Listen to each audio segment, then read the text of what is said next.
Et si vous pouviez modifier votre réalité simplement en changeant la façon dont vous la regardez? Eh bien, c'est exactement ce qu'a suggéré une expérience proposée en 1978 par le physicien John Wheeler, appelée le choix différé. Cette expérience montre qu'une particule de matière ne décide pas si elle est onde ou particule au moment où elle traverse l'appareil, mais seulement au moment où l'on choisit comment l'observer. Autrement dit, ce que vous faites maintenant semble influencer ce qui s'est déjà produit. Si cela est vrai, alors la réalité n'est pas figée, mais définie par celui qui la regarde. Comme l'a affirmé John Archibald Wheeler dans un de ses articles, la réalité est de l'information structurée. Pour faire simple, si vous changez l'information dans votre esprit, vous changez la structure de la réalité elle-même. Si cela peut paraître compliqué pour l'instant, vous allez voir qu'en fait, c'est très simple à comprendre. Mais accrochez-vous, car ce que vous allez découvrir risque de changer totalement votre conception de la réalité, du temps et de l'espace. N'oubliez pas de vous abonner et de mettre un pouce bleu pour soutenir ce genre de contenu, je vous remercie. Sur ce, commençons. Tout d'abord, voyons en détail comment s'est déroulée l'expérience de John Archibald Wheeler et pourquoi elle a tant bouleversé notre compréhension du monde. À cette époque, la physique classique dominait. On voyait la réalité comme quelque chose de solide, de stable, presque mécanique. L'univers était perçu un peu comme une grande machine bien réglée, où chaque chose avait sa place, où tout était déterminé à l'avance. L'homme semblait simplement évoluer à l'intérieur d'un monde déjà tracé. Mais quelque chose ne collait pas. Les scientifiques avaient déjà compris que la matière est composée d'atomes, eux-mêmes composés de particules encore plus petites. Et à ce niveau infiniment petit, les lois de la physique ne fonctionnaient plus comme prévu. C'est là qu'est apparue la physique quantique, une branche de la physique qui étudie la matière et la lumière, à leur niveau le plus fondamental. Et à partir de là, tout a commencé à basculer. Des expériences ont montré que lorsqu'on envoie une particule de lumière, un photon, à travers un dispositif avec deux ouvertures, il ne se comporte pas toujours comme une petite bille solide. Si l'on ne cherche pas à savoir par quelle ouverture il passe, on observe un motif d'interférence, comme si la particule était en réalité une onde, existant dans une infinité de possibilités simultanément. Mais si l'on installe un appareil pour mesurer précisément par laquelle ouverture il est passé, alors ce motif disparaît. La particule semble choisir un seul chemin. À partir de là, la science a compris quelque chose de troublant. Le simple fait de mesurer influence le résultat. L'observation change le comportement. C'est ici que John Wheeler a proposé une question encore plus radicale. Il s'est demandé, et si l'on décidait de mesurer ou non le chemin, seulement après que la particule ait déjà traversé les ouvertures? Autrement dit, si le photon est déjà passé, son comportement est-il déjà fixé? Ou dépend-il encore de notre choix final? C'est ce qu'on appelle l'expérience du choix différé. On laisse la particule entrer dans le dispositif. Elle a déjà franchi la zone où elle aurait dû choisir si elle était onde ou particule. Et seulement après, on choisit le type de mesure que l'on va effectuer. Et le résultat est surprenant. Ce que l'on observe correspond toujours au choix que l'on fait à la fin. Si, au dernier moment, on décide de mesurer le chemin précis qu'a emprunté la particule, alors elle se comporte comme si elle n'avait jamais pris qu'un seul trajet, comme une particule bien définie. Mais si, au dernier moment, on décide de ne pas mesurer son chemin, alors elle se comporte comme si elle avait emprunté les deux trajets en même temps, comme une onde. Ce qui est dérangeant, c'est que ce choix est fait après son passage. Cela signifie que la manière dont on décrit ce qui s'est produit dépend du choix d'observation finale. Autrement dit, ce que l'on décide maintenant influence la façon dont on interprète ce qui s'est déjà produit. Comme l'a résumé Wheeler, le passé n'a d'existence que dans la mesure où il est enregistré dans le présent.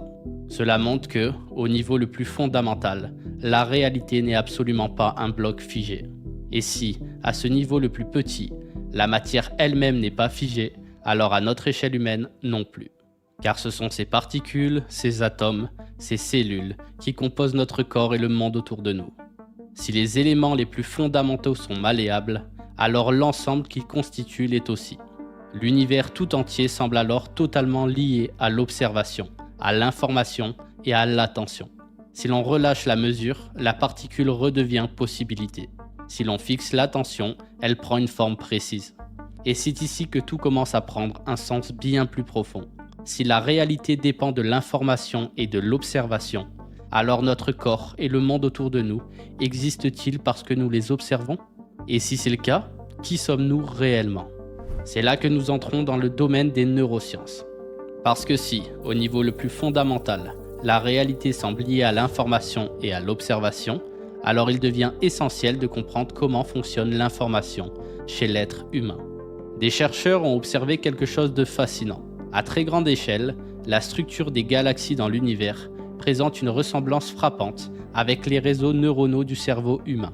Ce n'est pas une preuve que l'univers est un cerveau, mais cela révèle une chose troublante. La réalité semble s'organiser en réseaux d'informations, du plus grand au plus petit, comme si la structure était fractale, comme si l'infiniment grand et l'infiniment petit obéissaient à un même principe d'organisation. Et justement, notre cerveau fonctionne comme un réseau. Il est neuroplastique, c'est-à-dire capable de se remodeler en permanence, à l'infini. Chaque pensée répétée renforce un circuit. Chaque émotion entretenue consolide une trajectoire. Chaque habitude devient une structure. Le cerveau n'est pas figé, tout comme l'univers. Il se transforme en fonction de l'information qu'il reçoit et qu'il traite. Autrement dit, l'information façonne la structure. Les neurosciences montrent que la méditation profonde modifie la structure même du cerveau, que la visualisation active les mêmes zones que l'expérience réelle. Par exemple, certaines personnes se visualisant faire de la musculation sont parvenues à augmenter considérablement leur masse musculaire simplement par la force de l'imagination. D'autres expériences ont montré que des individus se sont auto-guéris de maladies dites incurables ou encore de blessures importantes. Un exemple flagrant est celui du docteur Joe Dispenza, qui s'est lui-même guéri d'une colonne vertébrale brisée suite à un accident, en se visualisant quotidiennement pouvoir bouger en parfaite santé, ce qui aurait activé donc la régénération de sa colonne vertébrale. Et aujourd'hui, il marche parfaitement, comme il le partage dans un de ses livres. Mais plus récemment encore, une personne m'a partagé son propre témoignage sur Skool. Atteinte d'une maladie neurodégénérative du cerveau, elle ne pouvait quasiment plus marcher. Après avoir lu des ouvrages sur ces sujets, comme ceux de Joe Dispenza ou le Codex d'Elohim, pour citer ses mots à elle a commencé à remarcher parfaitement. Son neurologue a même qualifié cela de miracle, parlant d'une guérison à plus de 90%. Mais le pouvoir ne venait pas des livres qu'elle a lus, il venait d'elle-même. C'est cela l'effet placebo. Une personne projette la possibilité de guérison, adopte cette information comme vraie, et son corps s'aligne sur cette nouvelle structure. Cette information prend forme. Car plus récemment, l'épigénétique a montré que l'expression des gènes dépend de l'environnement et du contexte. En nous changeant nous-mêmes, en modifiant notre façon de vivre et de percevoir, nous influençons littéralement notre évolution. L'information que nous entretenons influence la manière dont notre biologie s'organise. Pour bien comprendre cela, faisons un tour dans la nature en prenant l'exemple du blob. C'est un organisme unicellulaire sans cerveau, capable pourtant d'optimiser ses réseaux et de résoudre des problèmes complexes. L'intelligence n'est pas uniquement dans le cerveau, elle est dans la conscience elle-même, comme l'a démontré le panpsychisme quantique. Je vous invite à lire le manuel de l'absolu si vous voulez comprendre tout cela en détail. Je vous mets le lien dans la description. Mais sinon, observons simplement la nature. La branche de vigne sait où s'agripper. Elle perçoit son environnement sans yeux et sait où aller sans cerveau. Mais plus intéressant encore, toutes les informations existent, même celles de l'immortalité génétique. L'hydre, par exemple, est un organisme qui ne vieillit jamais. Certaines méduses, comme la Turritopsis dornii, sont complètement immortelles au niveau biologique. Elles inversent leur cycle de vie à l'infini. D'autres espèces, comme le ratel, sont invulnérables aux venins de serpents et aux piqûres d'abeilles, ce qui leur permet de supporter les toxines lorsqu'ils chassent. Penser que l'évolution génétique est due au hasard est donc simplement un manque de connaissances. La conscience et nos habitudes guident le processus. Comme le disait Lamarck, les girafes ont développé un long cou à force de chercher à atteindre des branches de plus en plus hautes. L'intention guide le processus, les habitudes le structurent. Cela montre qu'au sein du vivant, le corps et ses capacités sont déterminés par l'information qui l'habite, par son état d'être, ses habitudes, sa façon de se percevoir et son but profond. Alors, Imaginez maintenant que votre identité soit cette information centrale.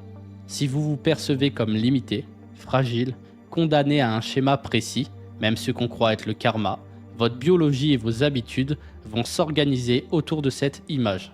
Mais si vous changez cette information, si vous incarnez une nouvelle version de vous-même, ultime, où vous vous percevez comme illimité, libre et maître de votre existence, et commencez à vivre comme tel, alors vous modifiez la trajectoire de votre vie.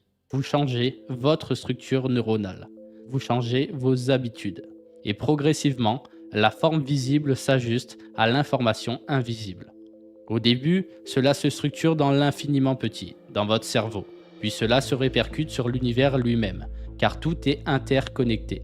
Des expériences comme celle de Masaru Emoto, ou les études en cymatique, ont montré que les vibrations influencent la forme considérablement. Les sons, les fréquences, les émotions créent des structures différentes en fonction de leurs vibrations.